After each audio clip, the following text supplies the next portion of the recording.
significant discussion on the importance of having an Australian First Nations voice to Parliament. One of the core pillars of IWFA, as you may well know, is our commitment to growing as leaders. And one of the most effective ways that we can do this is by showcasing the expertise and knowledge of our members via our masterclasses. One of the things I do love about IWF, and so many sisters over the years have said to me that when we run these masterclasses, it's such a safe place to ask questions. We may have those burning questions that we're not comfortable asking in a public forum or within the workplace, and this is an environment where you can be assured that it's a safe learning space and that you can ask questions without judgment. Today we're incredibly lucky to have IWFA board member Carol Vale joining us, and she's going to share with us today, as an Indigenous woman, why having an Australian First Nations voice to Parliament is so important to her.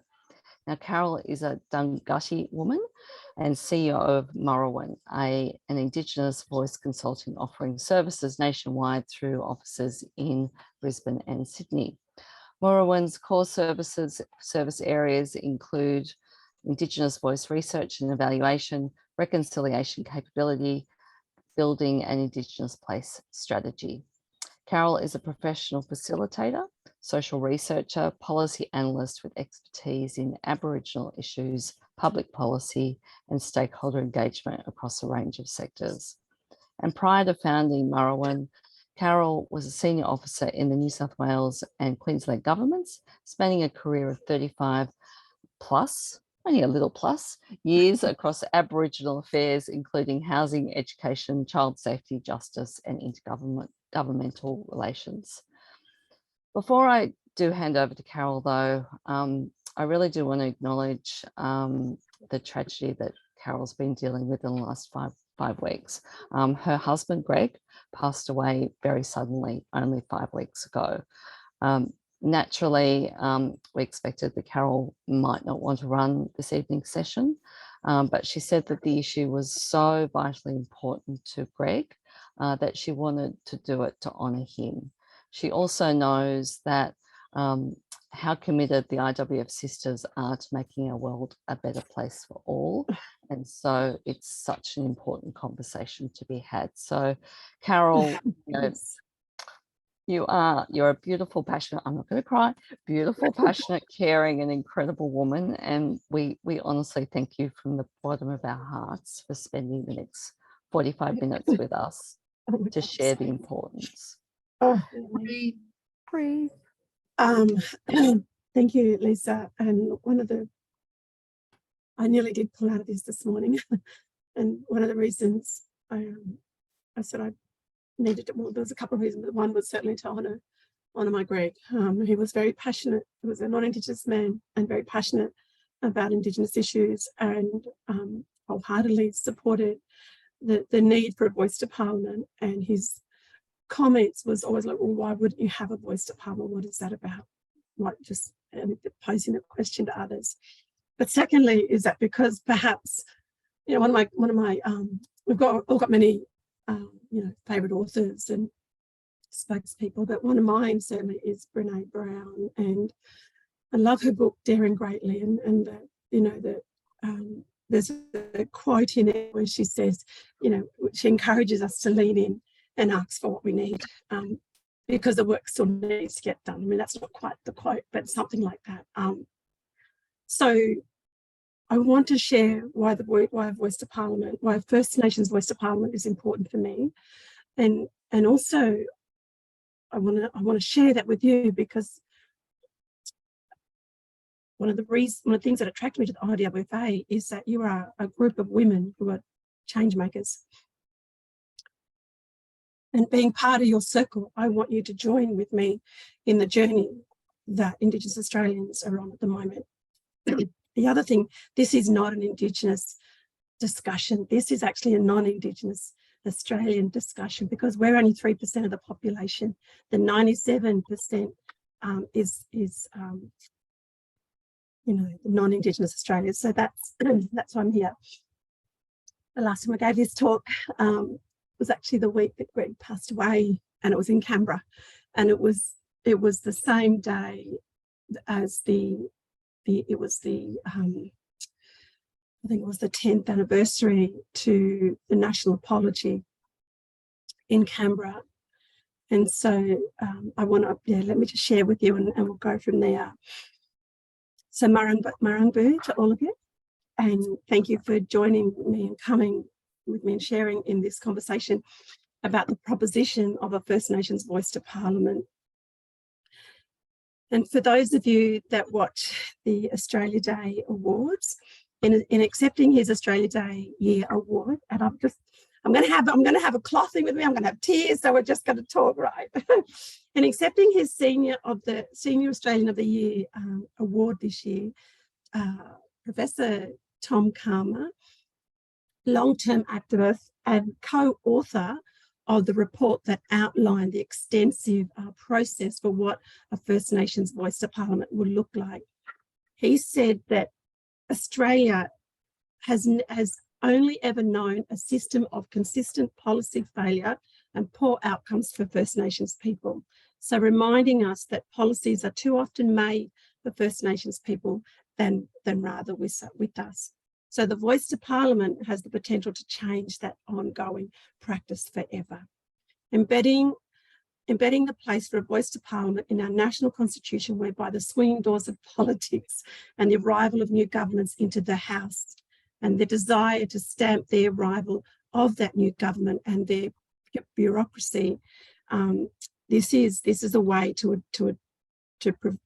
provide that, that where input from Indigenous Australians can be had, and that potential for the government of the day to come in and use Indigenous Australia as a political football. And I have worked in the field of Indigenous affairs for over, my goodness, nearly 40 years now. And it is a political football, and this is a way to change that. Embedding a voice to Parliament will mean that Indigenous Australians, through their representatives to the voice, and whatever that voice might look like, that is yet to be determined in its entirety. And we all vote, we all know how the political system works, so that will be up to the Parliament and the bureaucracy to determine what that looks like in collaboration with First Nations people. But embedding the voice means that Indigenous Australians, through their representatives to the voice, will have input into the programs and policies that affect us and are so desperately needed to make a difference in our lives. It is critical that these policies and programs are informed by the lived experience and insights of Indigenous Australians. I've worked in the world of Aboriginal affairs my whole life, and I have seen programs that are clearly making a difference. I've led many of them for Indigenous Australians. And the change of government has meant the canning of that. So with the introduction to a voice, that cannot happen. So the minister of the day and the senior bureaucrats believe that sometimes that they know better, and all the good work that has been done in these programs ceases. This has led to ongoing continual distrust and disappointment by Indigenous Australians in government. A voice cannot only be legislated, okay, so it must be protected in our national document, our national guiding, document that. So it needs to be protected in the Constitution, because every other voice we've had in the past has been destroyed by the naysayers in government. And this is a way that changes that. So I want to share with you why it's important to me. I'm a bureaucrat by trade, and absolutely believe in a robust and rigorous government. And so, but it is about our documents that guide that work. Let me acknowledge country, and I encourage you to all acknowledge country in the chat room. I'm on the lands of the Kabi Kabi people, with the neighbouring clan groups of the Turrbal and Yagara people here in Brisbane. Brisbane is home. Greg and I have shared Brisbane or Queensland now for the past 10 years. And I also want to acknowledge my other First Nations sister online here, and thank her for being in this circle with us and all of you. And so I want you to put in the chat, whose ancestral lands you're acknowledging tonight. In the beginning there, I talked about, the presenting this presentation 5 weeks ago in Canberra. And And it was a national polity, the stolen generation. But also I want to acknowledge that I want to speak to that every year for over a decade in our national parliament, the Closing the Gap, the annual closing, the national annual Closing the Gap report is tabled in Parliament. And for the last decade, the government of the day has stood up and talked about their inability to meet each of those targets. This year is no different. A voice to Parliament, again with its complexity and consultations, and the input from those that are the lived experience, could lend itself to changing that. It could lend a way to sort of, assisting governments and others to meet the targets. Prominent First Nation leaders from across the country are continually pleading with governments around the country to stop dragging their feet and get their skates on about this stuff and eradicate Indigenous disadvantage. We're our first world country. It is not acceptable, the stats that we experience. And so as your IWFA sister, I encourage you to certainly, when you get the chance to go and vote, and you will have to make a decision whether you vote yes or no to a First Nations voice to Parliament. But for me, I think it's imperative that it is about bolstering our progress towards closing the gap. I show this picture, one, because of the Closing the Gap and the National Partnership Agreement. Last year, I think it was, or the year before, there is now a national coalition of Aboriginal peaks that has collaborated with the Commonwealth Government to develop the National Partnership Agreement on Closing the Gap. So we have First Nations leaders in those peak areas, which covers every topical, every subject matter, so legal, child protection, all of those. These peaks sit at the table with Commonwealth Government to develop, sort of responses there. The voice to Parliament is different to that. Those peaks are there in the role of the organisations that they represent and the issues that those organisations are responding to.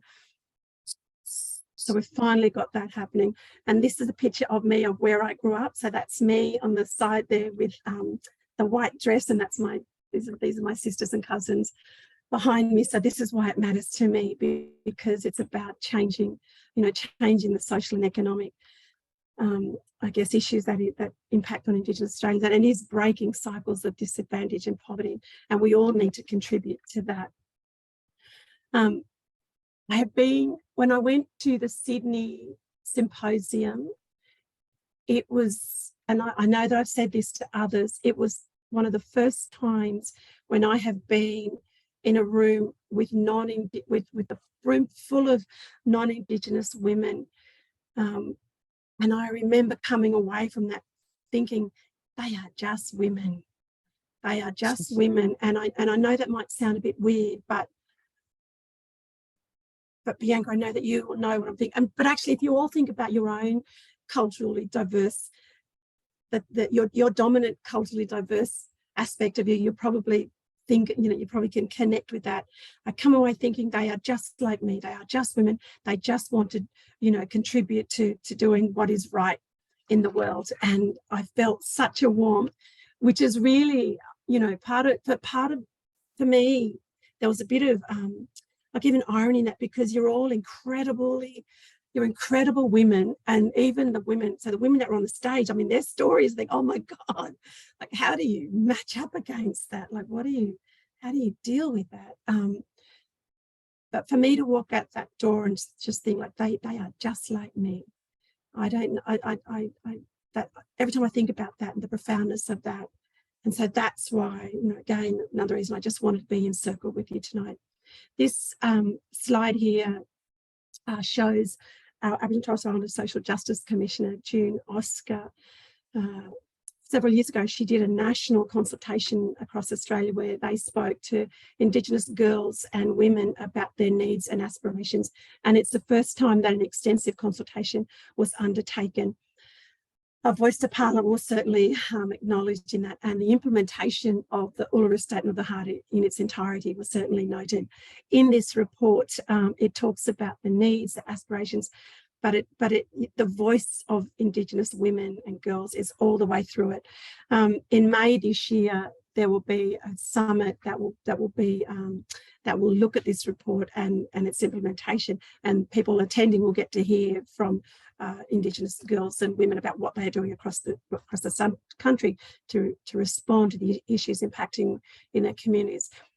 I'm not going to go into the stats, only to say that for you know, the stats are still the same.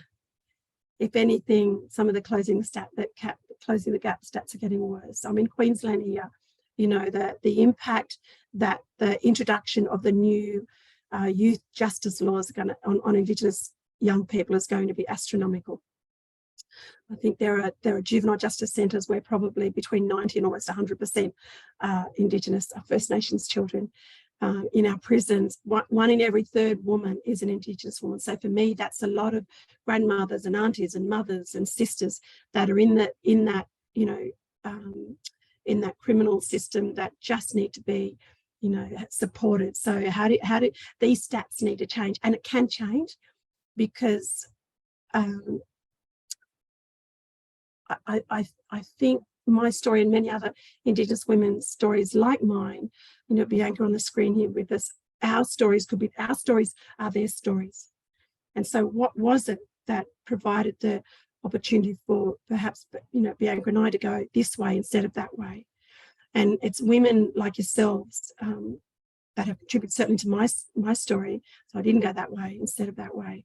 You know, there was a non-Indigenous woman that I'd met on my first job, and she taught me about even about understanding about, you know, money and you know, Carol, like, you can give family money, but you've got to keep some for yourself, or do this or that. So it's things that, like, some of us might take for granted, but if you don't grow up in that world, then it's a totally new world. So it's about helping that child protection space in Queensland and New South Wales and others. You know, there is some great work being done out there, but there's such a big need. And my ask for you tonight is to find UNOSCO's report, have a read of it, and find your Indigenous sister to do the work with. So the voice to Parliament, silence never made history, right? 1967 referendum, when I think it was the one time when we had, I think it was about 97, 98% of Australians voted yes to First Nations people, you know, being included in the census, things like that. So, you know, there's a whole range of reasons why we need to not be silent. And I want to show this because this is our time to make a difference and to be part of the change. We won't get, if you think about the number of times that referendums come into held in our country. So since 1901, there have been 19 referendums held in this country, with 44 questions being put to the Australian people, and only 8 changes have been agreed upon, 8 out of 44. So let's make the question and the proposition that I want to put to you, let's make it, let's lean in and help it to be a yes vote, and let's make it the 9th one. The principles. So you might hear in the media that a lot of this has been done in silo and there's been no consultation and all of that. That is incredibly incorrect. The issue of a treaty, the issue of representation, not quarantine. What's the other word? I'm going to use the word quarantine for tonight because I can't think of another word.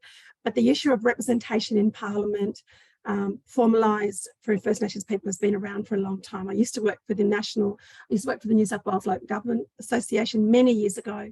What's my baby? She's 33. So, 35 years ago. And even back then, we were talking about designated seats in Parliament at the Commonwealth and the state and the local government levels. These conversations have been had around forever. The offer of a Makarrata process, of a treaty, has come from Indigenous Australians on several times to the Australian Parliament. So this is nothing new. It is just, I guess, that we are building on conversations that have been had before.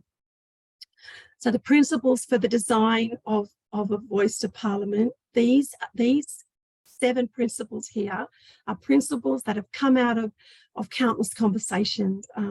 And so again, like, please just become informed about it and read it. And there's lots of information out there about it. It is about self-determination, like, make no bones about that. And you know, others will say that this is about, you know, you've already got a voice to Parliament. What we have in our national Parliament at the moment is people with Indigenous heritage that represent their constituents. So the incredible Linda Burney is, well, she's probably a good example because she's Minister of Aboriginal Affairs or Indigenous Affairs, but she represents the people of her area in Canterbury there in New South Wales incredibly.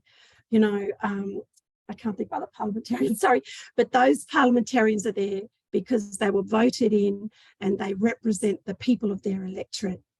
What the voice to Parliament will be a collective voice made up of Indigenous Australians that are identified and will participate in the voice in line with their own cultural practices from their area. And there's a whole document that will speak to that. You know, this voice to Parliament, it will be designed to ensure stability and security, so we don't have that roving door that continually occurs with Indigenous Australians and policy making and program making. There will be multiple points of interaction from the beginning to the end. It is about a consistent and a continual engagement between government and Parliament. There will be cultural legitimacy and authority with the voice to Parliament, and that legitimacy and authority will come from input from First Nations people ourselves in regarding to what that would look like. So again, like, I guess it's about, you know, getting the voice. It's about looking at the question, looking at the proposition that's being put forward to you, you deciding whether you vote yes or no, and then letting the process work out in Parliament what the structure and how the structure can build on the base that's being offered in the Karma and Langton report. Okay, I'll flick through some of this stuff. So here's the referendum question. So this is what the Prime Minister put out this week, and so there's the question. So, you know, the proposition of a law is to alter the Constitution to recognise First Peoples of Australia by establishing an Aboriginal and Torres Strait Islander voice. And do you approve this proposed alteration? Yes or no? Your question to yourselves and a question to your colleagues and others that you might speak about, and please do speak about this at your table, enable a space where the conversation is had. And there's some resources around. I'm going to show you to those later, where you can just go and download postcards, even just have on your kitchen table, you know, to have there. Let me share a story. We had, after Greg and I were in Canberra, we spoke to this, we then went and saw his dad in Wagga, and we had this postcard and we put it there on the table, and Greg was telling his dad about what was about to happen. And his dear old dad, he said, Greg, do you ever think that Aborigines will ever be able to be like us? I just looked at Greg and he just looked at me, and I thought, baby, I'm going to leave that for you to take. And so it's about, and it's not about, so there are some people, you know, that they may never change, and they may never, you know, they may never vote yes. They may never say, no, we you know, Indigenous Australians still need us to look after them, things like that. And so it's important that you just provide the information for them, and then that you concentrate on perhaps there's probably many more sitting on the fence than sitting over in the no camp. So find those people and just, you know, share this information. The Uluru Statement of the Heart, I've got a policy background, and the wordsmanship in the Uluru Statement of the Heart is an incredible piece of writing. There's 3 things that talks about in there, and this is where the voice of Parliament comes from, and it talks about embedding these 3 things sequentially. So it was about voice, treaty, truth. So the voice is about the voice to Parliament. Treaty then is about, once you've got the voice to Parliament, then having conversations around treaty and what that could look like at the national level. And then the third piece was about enabling truth telling to be told. And so, for instance, you know, in 1964, I was born and I was not born a citizen of this country. So it's that sort of stuff. 1972, I was in third class in a school in regional New South Wales. I had two little friends, a Swedish friend, and that's why I'm really excited about you guys going off to Helsinki this year. And because my little friend was from Helsinki, and then the other one was a non-Indigenous girl from Australia. And I got dux of the class that year. I remember going home to my mum and she said, "How was school today, Carol?" And I showed her this little card, which was sort of gold gilded around the side. And I said, "Oh, I come first in the class, Mum." And so she, you know, put it up on the fridge and that. Years later, I went to work for New South Wales Department of Education, and I wrote I was taken offline to support the writing of the Aboriginal policy, Aboriginal education training policy. In my research, one of the things I found was in that same year, in the New South Wales Teachers Handbook in 1972, there was a rule in there that said teachers could if a parent of a non-Indigenous child went to a principal, then that about Indigenous child being in that classroom, then that teacher had the right and the responsibility to the non-Indigenous child and their family to expel that Indigenous child, because they deemed that child's placement in that class would have been detrimental to the education of the non-Indigenous child. If that happened, then the whole education stream would have been, and the love of education would have certainly been taken, you know, from me and my family. And so that's the truth. So there's some ugly truths, but you know what, there's some wonderful truths as well. So you just need to find the balance of what truth are you, and what truth are you comfortable with or enabled to bring into the conversation, where people will sit with you and have the conversation. You don't want people to glaze over and say, "Oh, like, here we go again." Find something that will connect both what you do with those that you're going to sit at the table with. Look, this I talked earlier about the you know, we are 3% of the population. This is a conversation for the other, you know, 97%, and so for the other 97% who are children and young people that don't have the right to vote or are unable to vote, it's those that can vote. Then it's about how do you, you know, help to, I guess, bring their voices into this place. Yeah, so it's about the majority there. You know, like I said, there's been massive consultations about this across the country. The whole Uluru Statement of the Heart was, I think it was a 3-4 year journey from the get-go right up, and it started with the recognition campaign, and then it went up to, you know, right up to the coming together of Indigenous Australians at Uluru. And so but there was a whole heap of statewide and then regional dialogues that were had where people to come together. Look, I think it's really important that you also understand that Indigenous Australians, we are just as diverse as this screen here. We are all part of IWFA, but look at the diversity there. And yet I got no doubt that, you know, that your houses look different, that everything, you know, yes, we have this common bit that brings us together as IWFA, but we are probably as diverse and as different as we possibly be. So why is Indigenous Australians expected to be this one inclusive, cohesive group? Bianca and I have, you know, again, that common sisterhood, but there's such diversity between us as well. And so it's about privileging and respecting diversity and enabling that. But the voice to Parliament is something deeper than that. The voice to Parliament is about the ancestral, the people whose this is their ancestral lands. Nowhere else in the world can First Nations Australians lay claim to ancestral lands. So if you think about your ancestral lands and where that is, and what your First Nations people are doing in your where your home ancestral lands are, then perhaps that might give you some insights into what we are asking for in the national parliament that guides how our policies and programs are designed that reflect us. So from the heart, and this is where you can find some of these really simple, easy things to be having just on your kitchen table, on your fridge, or I don't know, on your car, whatever. But so from the heart, you've got the Yes campaign. But look, a voice to parliament it's about, we talk about a fair go all the time as Indigenous Australians. So this is about us asking for that fair go. It is practical. It is about practical reconciliation. Indigenous Australians are asking for this. And you know, like for many of us, we won't see this again if this does not get up. I don't know how Indigenous Australians come back from this, because what we will hear from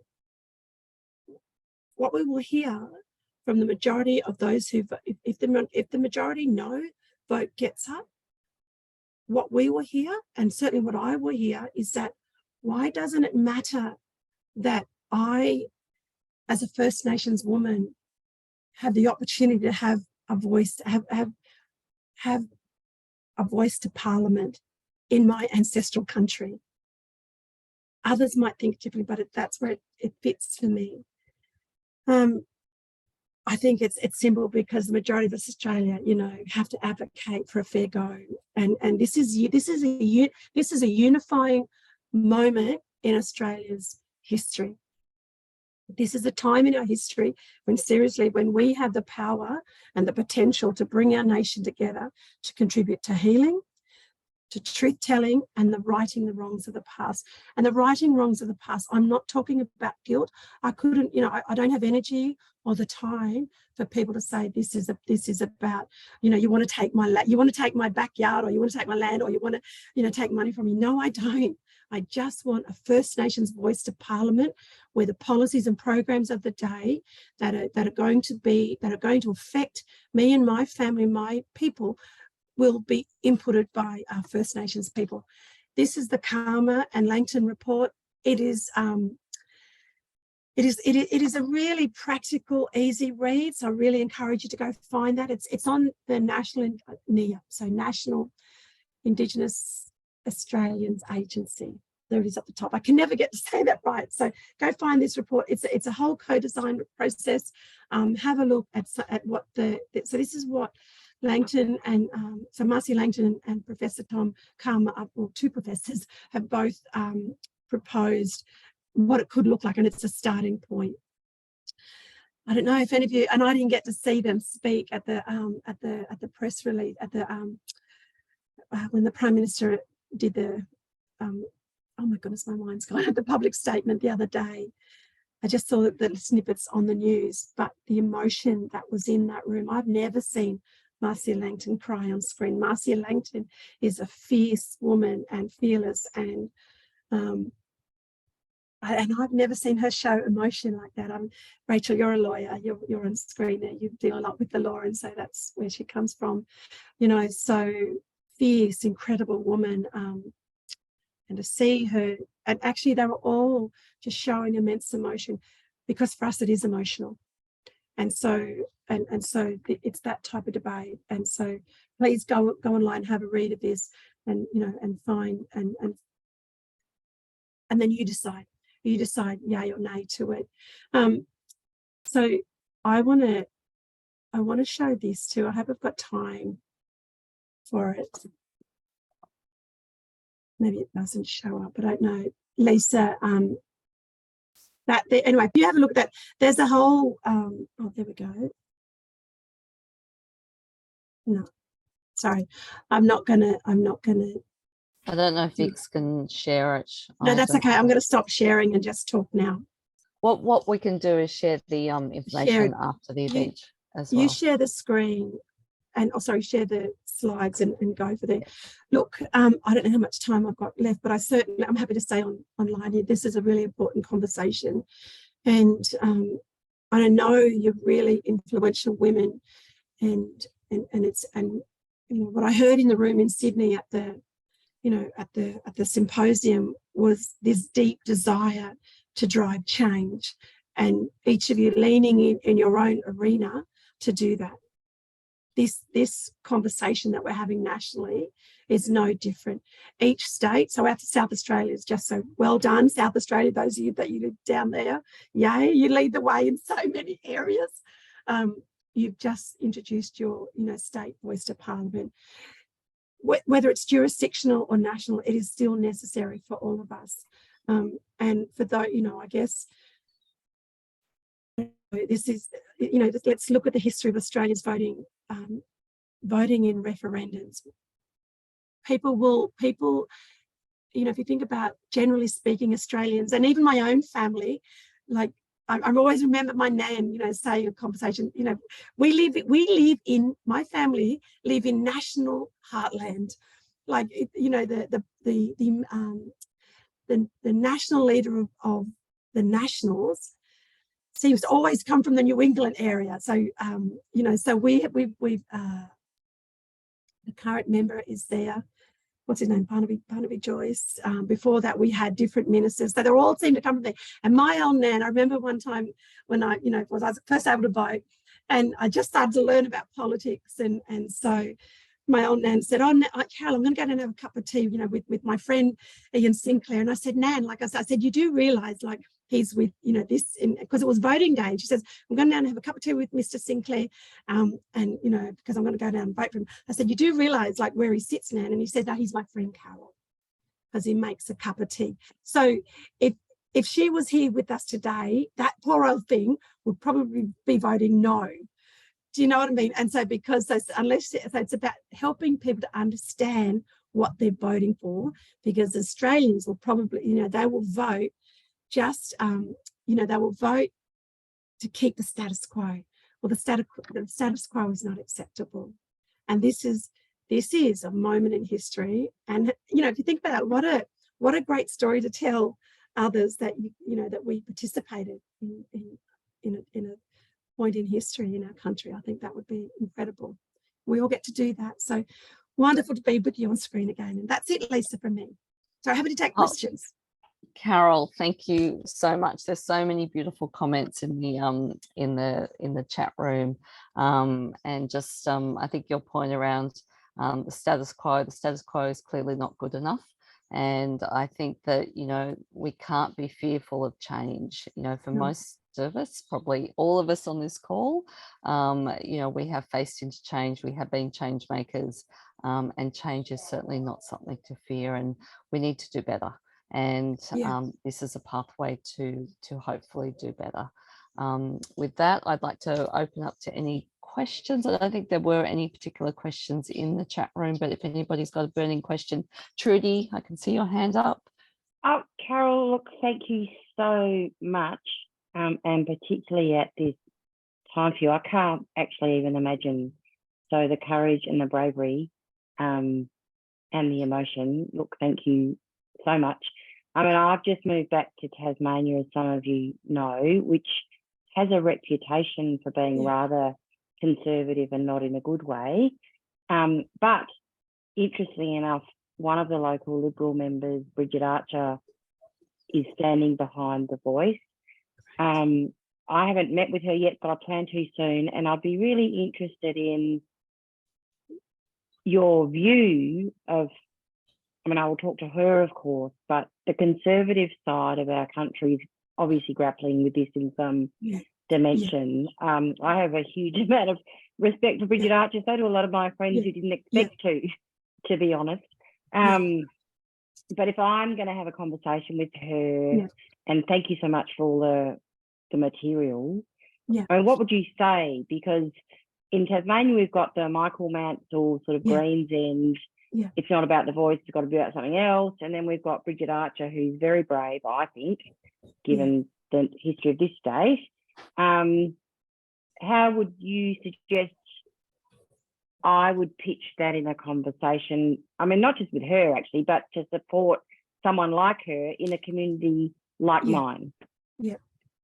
I think so this conversation is a multifaceted conversation. And it is, it is a human rights conversation, but it is an incredibly economic conversation. If you look, and again, we just need to go to the, to the stats that talk about the cost of, so for Indigenous Australia, the Indigenous Australians and the disadvantage that shows up in health, in education, in justice, in all of those arenas that costs government incredible amounts of money. And so even if we start to couch this as it's always a human rights conversation, but there's an economic imperative to this. And the economic imperative is that enabling those with the lived experience to input into the design, the implementation, and then the responsibility for achieving outcomes in collaboration with others. So I think that it's about pushing that argument as well. And I think if a lot of those that sit in the no camp, the hip pocket is always an interesting place to come from. So when we speak to that, so if you had a First Nations voice to Parliament, that First Nations part of the voice would need to be developing, let's take youth justice, for instance, developing a response to youth justice, which then they have to be accountable for in collaboration with, the peaks and government around its, hopefully, success in addressing the issue. So I think there's that type of argument as well that comes from it. The rationale for constituting this voice is that the impacts of colonisation, the impacts of the last 200 and so odd years, that's going to take generations to change. And so you can't have this ever-changing, policies and programs for Indigenous Australians. Every, 3-4 years, a new program comes in, when things, and history has shown that. And so this will enable something to be solid, to be grounded in our constitution, that the only way it can be changed is through another referendum. And I think really enabling something that's solid and grounded, that can't be just changed at the flick of a switch, will enable the deep work to be done that needs to be done. The other beauty of this is that, this is putting both Indigenous Australians and, government and non-Indigenous Australians on, we are all responsible for this, I guess, and I think that's, we agree to do this together. The Makarrata process, which is in the Uluru Statement, if you understand what the Makarrata process, what that means is once you enter in, it's a social justice process. Once you enter into a Makarrata process, the agreement is that you accept the outcome and then you just move on with life. If want to be a term, I can explain that I'll do an email explaining that. But so Indigenous Australians, we want to enter into a Makarrata process with you. We will enter into the process, have the conversations, and accept the outcome. We don't want to be no outcome, but truly, look, it is. But I think if we just rely on the cultural and the human rights argument, the naysayers will just have our hides. So we have to make this an economic argument as well. Thank you, Carol. I am conscious of time. We just have 2 more hands up. So, Bianca, did you have something you wanted to add? Yeah, absolutely. Thanks, Sis. Amazing work. And we're never going to have a consistent agreement. We aren't homogenous people. We can't have consistent agreement in Parliament, let alone on the question of the voice. So we need to actually acknowledge that.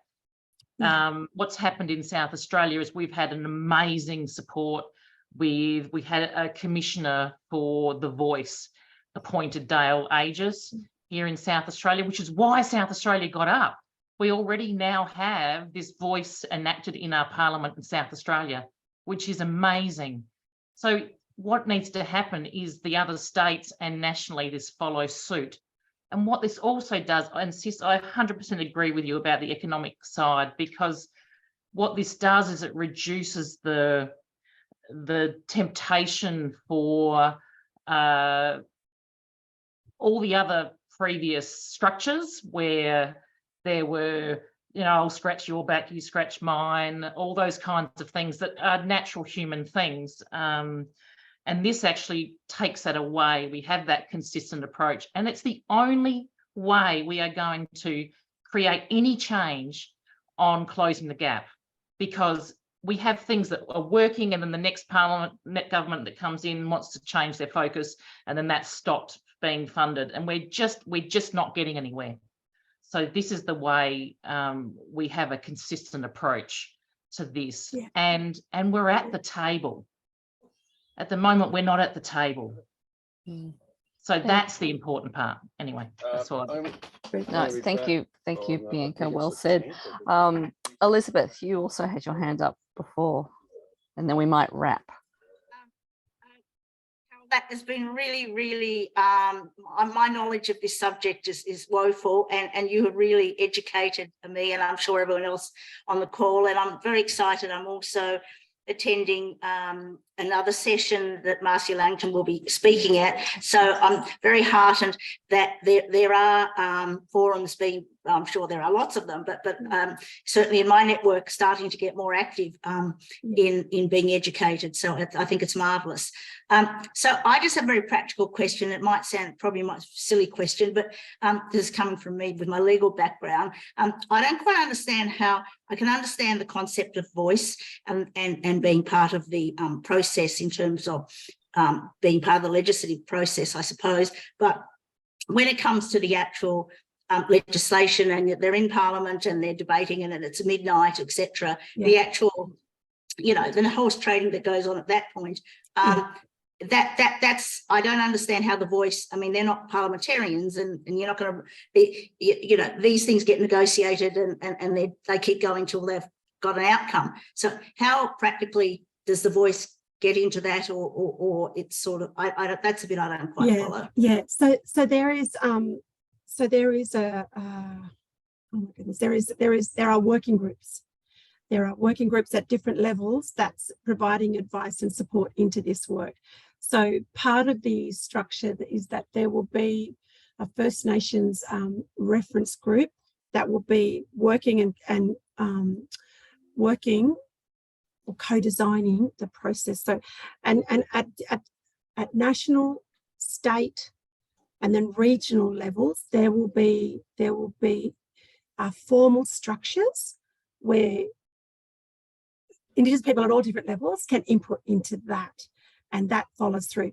So absolutely, by the time it gets to the parliamentarians, it's the parliamentarians that that will thrash it out, what it looks like, when it all boils down to it.